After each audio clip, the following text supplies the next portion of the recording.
The upgrades brought by Ferrari aiming to give Red Bull and McLaren tough competition has backfired them.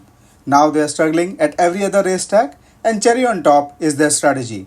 Ferrari went from second best team on the grid to fourth best team in span of just 4 races. In Silverstone, they ran their 4 races old spec car to compete with the rivals who were running the latest tech machines. In today's video, we will talk about the factors that let down the hopes of millions of tifosis. However, hopes are high at Maranello and Ferrari is still aiming to come back for a title fight. Ferrari introduced the first package of updates at Imola GP. Since then, Ferraris are trying to take out the maximum performance and still struggling. At Imola GP, unlike Miami GP, which gave McLaren's instant results, the same quite didn't happen with Ferrari, not giving any major gains. Then Monaco GP happened, where slow tight corners are in majority, which helped Ferrari to win the race. However, high-speed corners of Canada showed the true picture of Ferrari's upgrade. It highlighted several weak areas of SF24 Evo. The first one is adaptability issues due to sudden change in track temperatures, which is the major turning point for Mercedes. Their car adapted to the situation very well and rapidly, hence the strong lap times. The second weakness was less downforce being observed by both the drivers in high-speed corners. To overcome these issues, Ferrari introduced the second part of upgrades at Barcelona to fight with the issues faced at Canadian GP. With the new package, Ferrari were able to find the downforce. However, it welcomed unwanted bouncing issues, which was unexpected and it was happening in high-speed corners, which means the updates brought were working properly, but it added a massive downforce which created bouncing and hampering the performance of the car.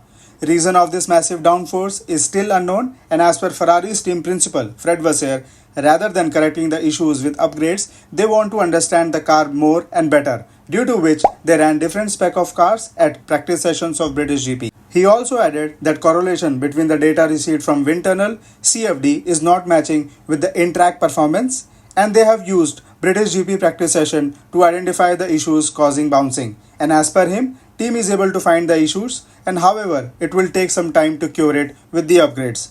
At Hungaroring, team will use old spec car as the track doesn't have high speed corners as compared to Silverstone. As per F1 experts, floor and suspension setup plays a crucial role in eradicating bouncing, and they think that Ferrari needs to come up with a new floor and some changes in front and rear suspensions. Ferrari suspension setup is different from the likes of Red Bull and McLaren push and pull rod system. This could be another point of view that is helping rivals more than Ferrari, cause Ferrari recently changed its aerodynamic parts a lot, which are not complementing suspension setup both at the front and rear. I guess if Ferrari is able to overcome this bouncing effect, then it could give a tight fight to McLaren's and Red Bull.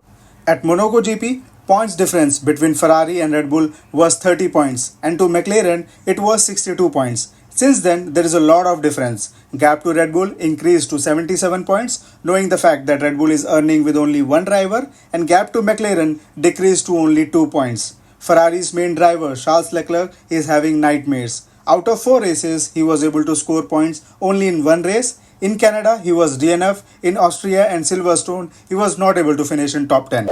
What I think is, in these hard times, every points earned is very crucial to remain in the constructor fight.